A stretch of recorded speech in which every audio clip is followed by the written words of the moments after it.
Good morning बच्चों, कैसे हैं आप।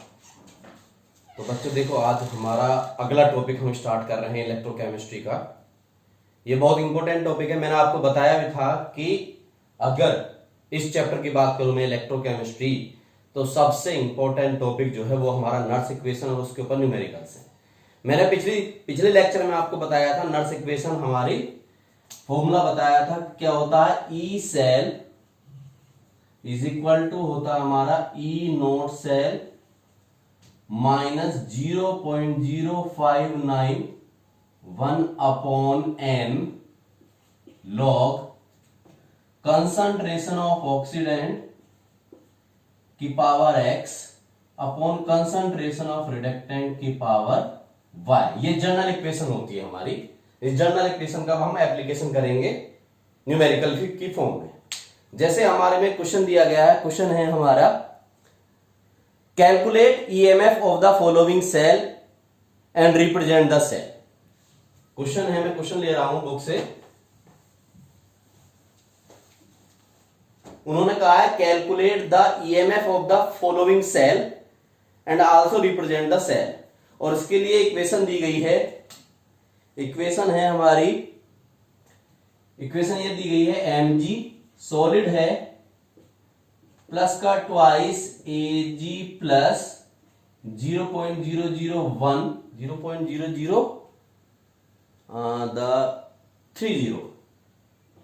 1 m गिव्स mg प्लस 2, इसकी कंसंट्रेशन है 0.130 m प्लस का ट्वाइस Ag सॉलिड। ये क्वेश्चन, ये न्यूमेरिक हमारा इक्वेशन दी गई है। इस इक्वेशन का हमें क्या निकालना है, ईएमएफ निकालना है, और गिवन है E note cell is equal to दिया गया है बच्चे, E note cell is equal to दिया गया 3.17 वोल्ट। ये गिवन है क्वेश्चन। अब इस इक्वेशन को हमें क्या नर्स इक्वेशन की फॉर्म में लिखना है और इसको सॉल्व करना। हमें इसका क्या निकालना, ईएमएफ पूछा हो या ई सेल पूछा हो, बात एक ही है। उसने कहा ईएमएफ निकालिए। हमने क्या बताया, देखो इक्वेशन में सॉलिड है, ये सॉलिड हो गया, अदर हमारा क्या सिल्वर सॉलिड हो गया। जनरल फॉर्मूला हमने जो बनाया था वो क्या था, concentration of product upon concentration of reactant. वैसे भी आप देख सकते हो मैग्नीशियम से इलेक्ट्रॉन निकले होंगे तो Mg+2 में कन्वर्ट हुआ, जिससे इलेक्ट्रॉन निकल रहे हैं उसका क्या हो गया, ऑक्सीडेशन, वो ऊपर आएगा, और जो इलेक्ट्रॉन को गेन कर रहा है उसका क्या होगा, रिडक्शन, वो नीचे आएगा। मतलब जनरली अगर मैं कहूं, अगर हाफ सेल इक्वेशन की फॉर्म में लिखेंगे तो Mg 2 इलेक्ट्रॉन को लूज करेगा, किसमें कन्वर्ट हुआ होगा, Mg+2 में। तो ये ऑक्सीडेशन हो गया इसका। ऑक्सीडेशन किस पे होता है हमेशा, एनोड, तो ये एनोडिक इक्वेशन हो गई। इसी तरह से हमारा Ag है प्लस की फॉर्म में, ये इलेक्ट्रॉन को एक्सेप्ट करेगा, किसमें कन्वर्ट हो जाएगा, Ag में। किसमें कन्वर्ट हो जाएगा, Ag में।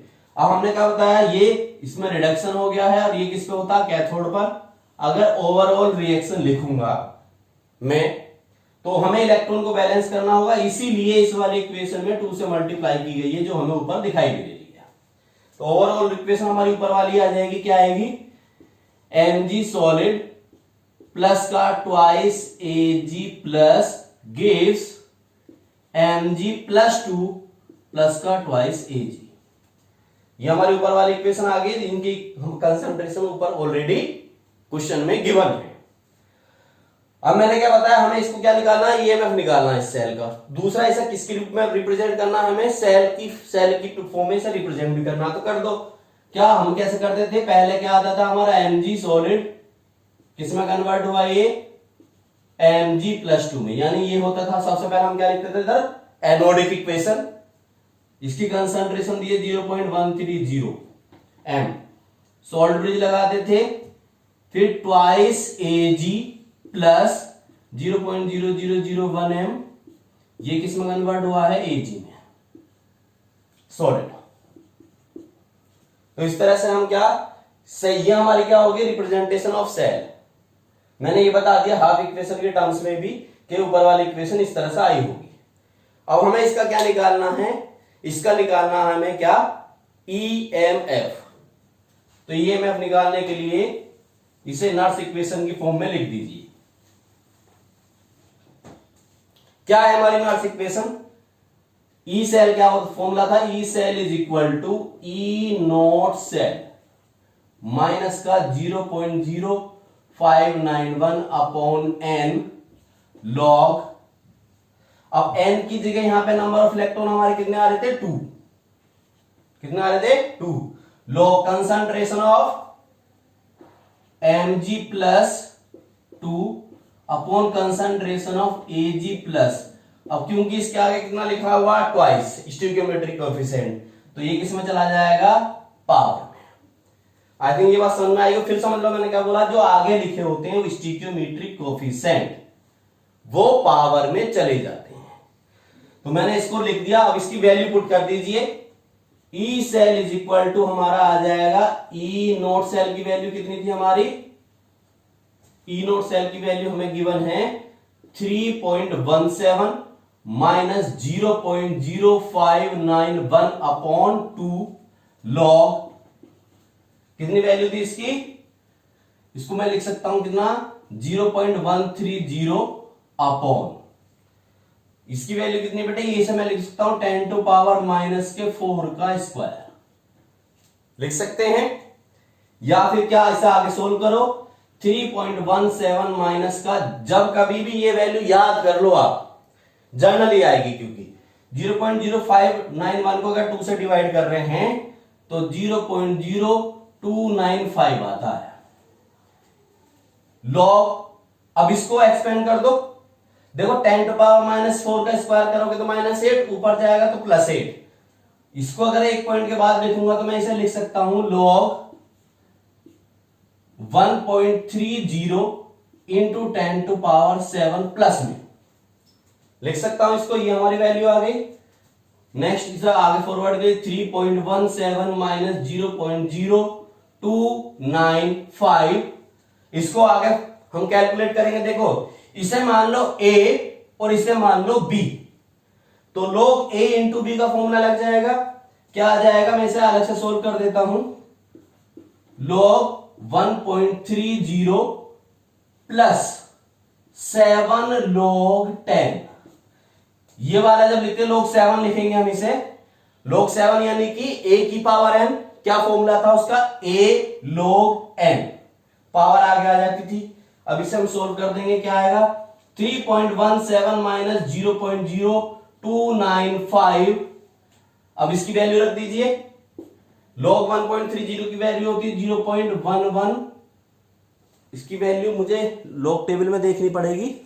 log टेबल में इसकी वैल्यू होती है 0.1139 plus 7 into 1 is equal to 3.17 minus 0.0295 into कितने की मल्टीप्लाई करेंगे इसमें, 7.1139, इसमें इसकी मल्टीप्लाई करेंगे, इससे माइनस कर देंगे, आंसर आ जाएगा।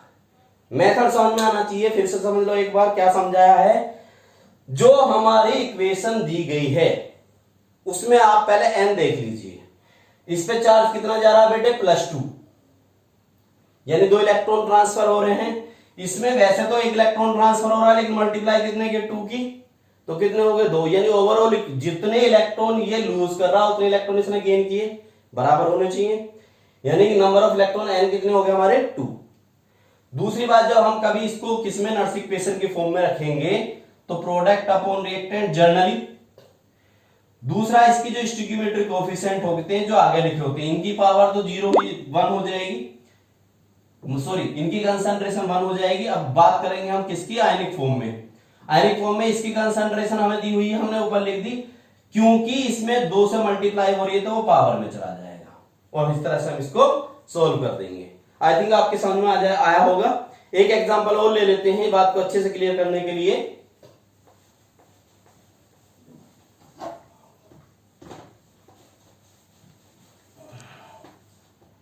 अगला क्वेश्चन हम ले लेते हैं, ये एनसीईआरटी इंटेक्स का क्वेश्चन है जो हमारे में दिया गया है।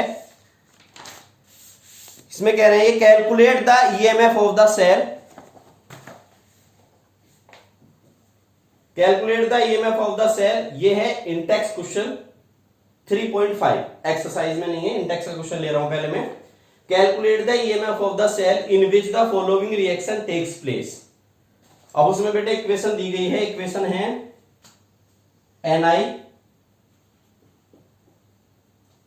प्लस का ट्वाइस Ag प्लस इसकी कंसंट्रेशन दी गई है 0.002 m,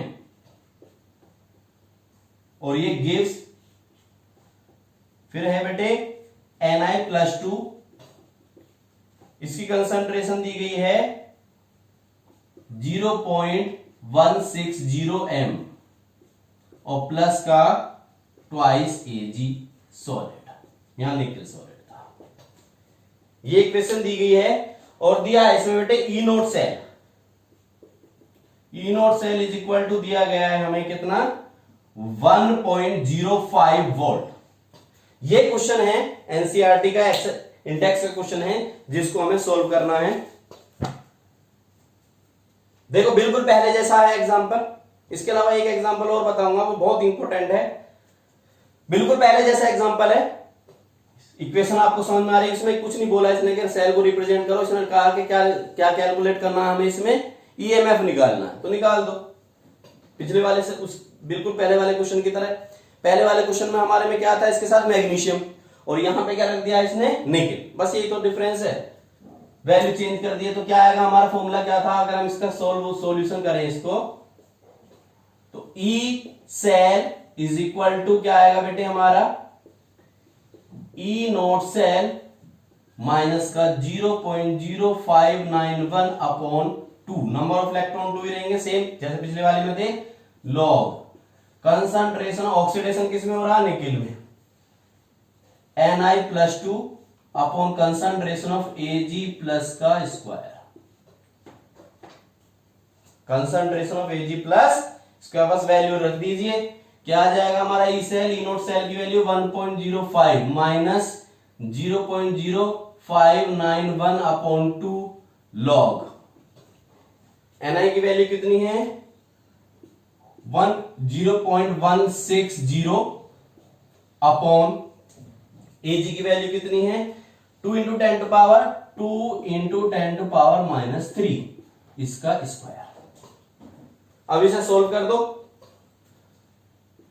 1.05 माइनस 0.0295, इसको हमें सोल्व करना है, तो मैं इसे क्या कर सकता हूं, इसे मैं 16 कर सकता हूं, 16 इंटू 10 टू पावर माइनस 2 जाएगा, और नीचे कितना हमारा 2 इंटू 10 टू पावर माइनस के 3, तो इसे मैं क्या लिख सकता हूं अगर सोल्व करना चाहूं, तो log 16 into 10 to power minus 2 upon 4 into 10 to power minus 6, square करने के बाद ये आ जाएगा हमारा इज इक्वल टू 1.05 माइनस 0.0295, 4 से कितने टाइम जाएगा 4 बार, तो कितनी वैल्यू आ जाएगी इसकी, लॉग 4 इंटू, इसको ऊपर ले जाओ, कितना हो जाएगा ये 10 टू पावर 6, कितना बचेगा 10 to power 4,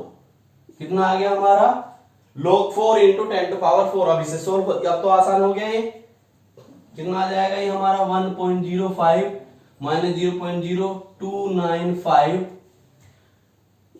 log 4 plus 4 log 10,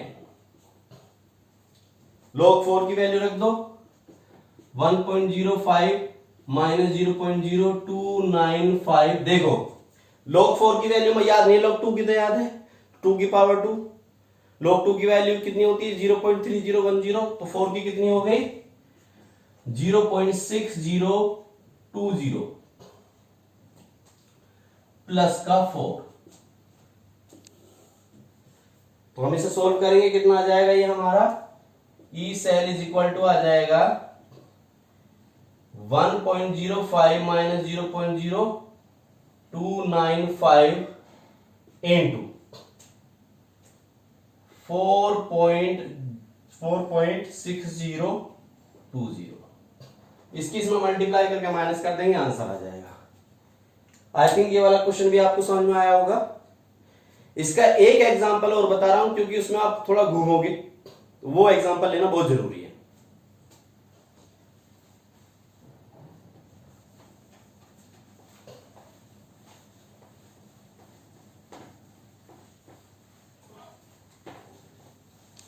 अगला क्वेश्चन है और ये एक्सरसाइज का क्वेश्चन है। क्वेश्चन बहुत बढ़िया है ये। Calculate EMF of the following cell at 25 degree Celsius. Equation given है, ईएमएफ ही पूछा है और ये सेल रिप्रेजेंट किया गया है Fe +2, कंसंट्रेशन दी गई है इसकी 0.001 m। ये बोर्ड में आया हुआ क्वेश्चन है। फिर दिया गया हमें ट्वाइस H+, इसकी कंसंट्रेशन दी गई है, ट्वाइस भी नहीं है, H ही है, H+ कंसंट्रेशन दी गई है बेटे इसकी 0.01 m H2। क्या दिया गया है यहां पर? H2 1 बार प्रेशर पर दिया गया है, 1 बार /PT सॉलिड। ये दी गई है इक्वेशन। इसके लिए पूछा है कि ईएमएफ निकालिए इसके लिए, और इस इक्वेशन में ई नोट सेल दिया गया है। ई नोट सेल भी नहीं है, गिवन है E naught Fe +2 to Fe is equal to, यानी हाफ सेल की फॉर्म में हमें क्या दिया है? स्टैंडर्ड रिडक्शन पोटेंशियल दिया हुआ है आयरन का, और इसकी वैल्यू दी गई माइनस का 0.44 वोल्ट। ये क्वेश्चन है, इसमें हमें ईएमएफ कैलकुलेट करना है। तो कैसे करेंगे? इससे पहले जो दो क्वेश्चन बताए थे उन दोनों क्वेश्चन में ई नोट सेल दिया हुआ था, यहां ई नोट सेल दिया ही नहीं है। यहां क्या दिया हुआ है? ई नोट आयरन का दिया हुआ, ओनली हाइड्रोजन का नहीं दिया हुआ।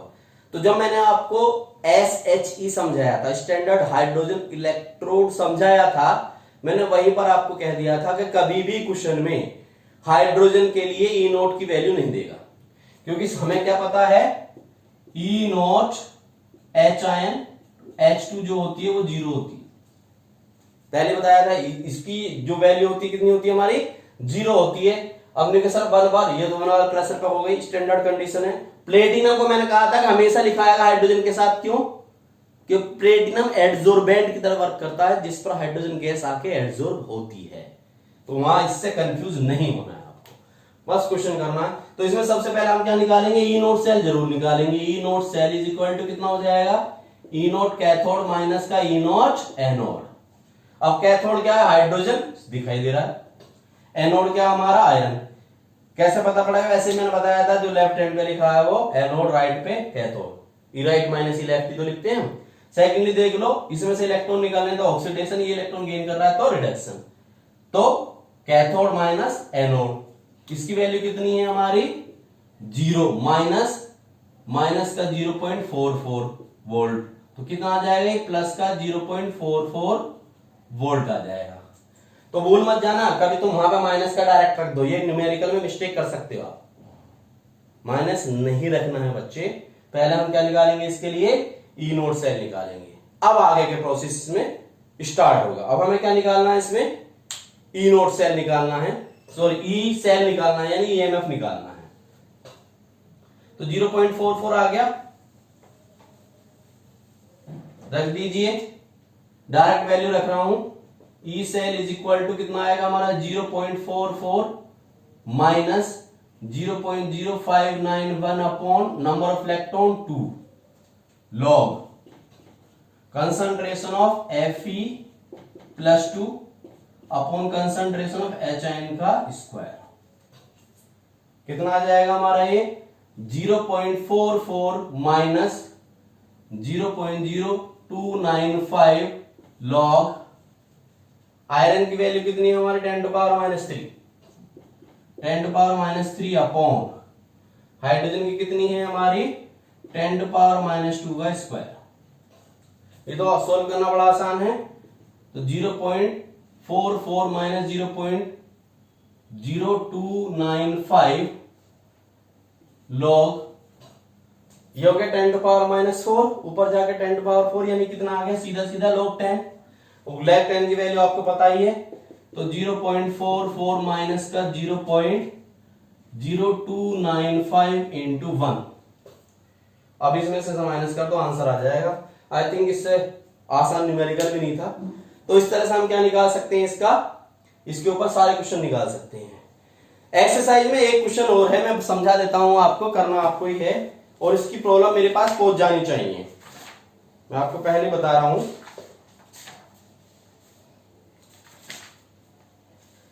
एक्सरसाइज में क्वेश्चन नंबर 3.5। इस क्वेश्चन में 3.5, मैं फिर कह रहा हूं, एक्सरसाइज में क्वेश्चन नंबर 3.5 एनसीईआरटी। इस क्वेश्चन में ई नोट सेल की किसी की भी ई नोट हाफ की किसी की वैल्यू नहीं दी है, तो वो किससे देख लेंगे हम, जो इलेक्ट्रोकेमिकल सीरीज है उससे देख लेंगे। सेकेंडली इसमें जो क्वेश्चन, इसका जो पार्ट है, पार्ट नंबर 4 जिसमें ब्रोमीन दिया है, 3rd और 4th दोनों की प्रॉब्लम आप लोग मुझे भेजेंगे, मैं ये चेक करूंगा आप भेज रहे हैं या नहीं भेज रहे हैं। मेरे पास तक आप लोगों की प्रॉब्लम्स आ जानी चाहिए। अब अगला पार्ट स्टार्ट करते हैं इसका। अगला टॉपिक है हमारे में इक्विलिब्रियम कांस्टेंट फ्रॉम द नॉट्स इक्वेशन।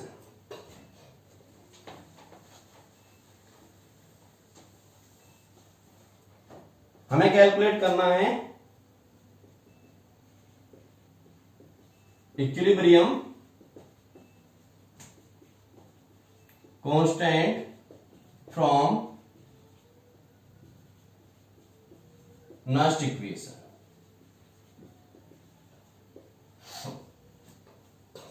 कैसे निकालेंगे इक्विलिब्रियम कांस्टेंट? पहले तो देखो रिएक्शन इक्विलिब्रियम होता क्या था।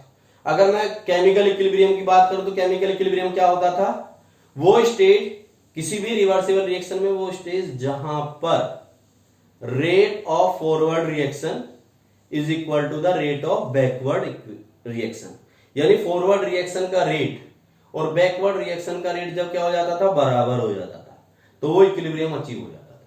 अब हम बात कर रहे हैं किसकी, यहां पर सेल में, केमिकल रिएक्शन में, केमिकल सेल में, यानी हम गैल्वेनिक सेल की बात कर रहे हैं। तो गैल्वेनिक सेल में the stage at which the concentration of oxidant becomes equal to the concentration of reductant, यानी ऑक्सीडेशन और रिडक्शन की जो रेट है या कंसंट्रेशन जब क्या होगी, इक्वल हो जाएगी, बराबर हो जाएगी, तो हम क्या कहेंगे, इक्विलिब्रियम अचीव हो गया। और मैंने बताया था जब आपको क्या इलेक्ट्रोकेमिकल सेल समझाया था, उस सेल में मैंने बताया था कि जब कभी भी इक्विलिब्रियम अचीव होगा तो वहां पर ई सेल की, ये बात भूल मत जाना। तो हम पहले बात कर रहे हैं क्या, मान लो जर्नल इक्वेशन की बात कर रहा हूं मैं, वो हमारी क्या थी, डेनियल सेल या गैल्वेनिक सेल की बात इक्वेशन थी, क्या थी हमारी, Zn सॉलिड था प्लस का Cu+2 गिव्स Zn+2 प्लस का Cu सॉलिड। सपोज करो ये इक्वेशन है, ये कौन सी हमारी इक्विलिब्रियम पे प्रोसीड हो रही है, इक्विलिब्रियम पे प्रोसीड हो रही है, तो इस इक्वेशन के लिए अगर मैं क्या लिखूं, इक्विलिब्रियम कांस्टेंट लिखूं तो क्या आएगा बेटे, Kc इज इक्वल टू आ जाएगा concentration of Zn+2 into concentration of Cu upon concentration of Zn into concentration of Cu+2, यानी प्रोडक्ट अपॉन रिएक्टेंट। मैंने क्या कहा था, कंसंट्रेशन ऑफ सॉलिड क्या होती है, यूनिटी, यानी concentration of Zn is equal to concentration of Cu is equal to 1, क्या हो जाएगी, 1 हो जाएगी। तो Kc क्या आ गया हमारा, concentration of Zn+2 upon concentration of Cu+2, ये इक्वेशन आ जाएगी। अब किस पे, अगर ये रिएक्शन किस पे लग चल रही है, हमारी इक्विलिब्रियम पर, तो इक्विलिब्रियम के लिए E cell is equal to क्या होता है, 0 होता है, तो वैल्यू रख दीजिए, अपने आप आ जाएगी हमारी।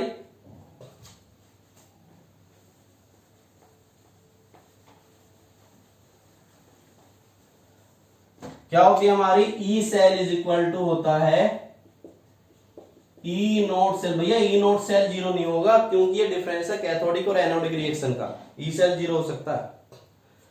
तो E cell is equal to E note cell minus का 2.303 RT अपॉन NF। अगर ये किस पे स्टैंडर्ड कंडीशन पे नहीं है तो पूरी इक्वेशन लिखेंगे हम। 2.303 RT अपॉन NF लॉग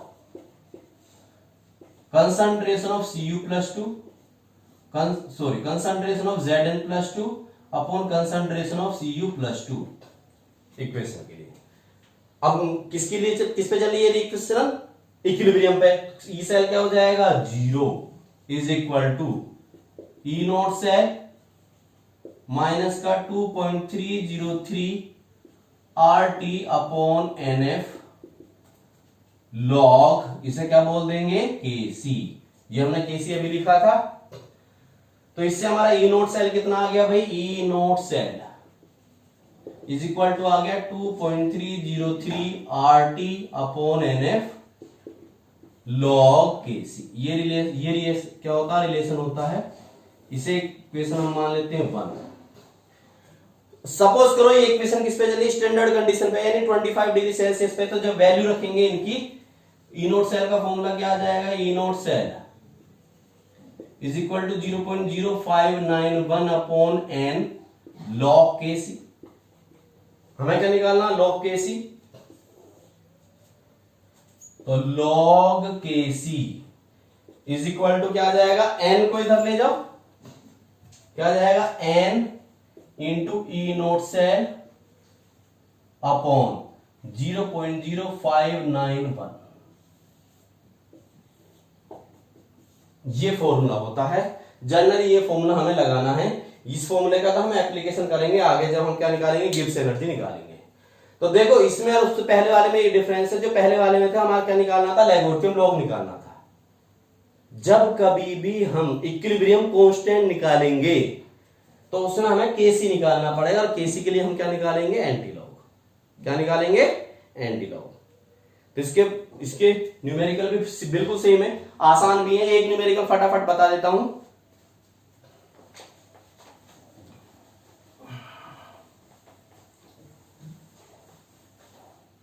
जैसे क्वेश्चन दिया गया है इसमें,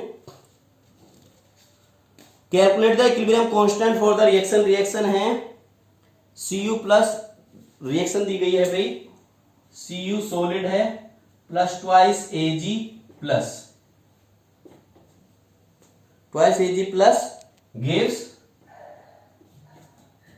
Cu+2 प्लस का ट्वाइस Ag।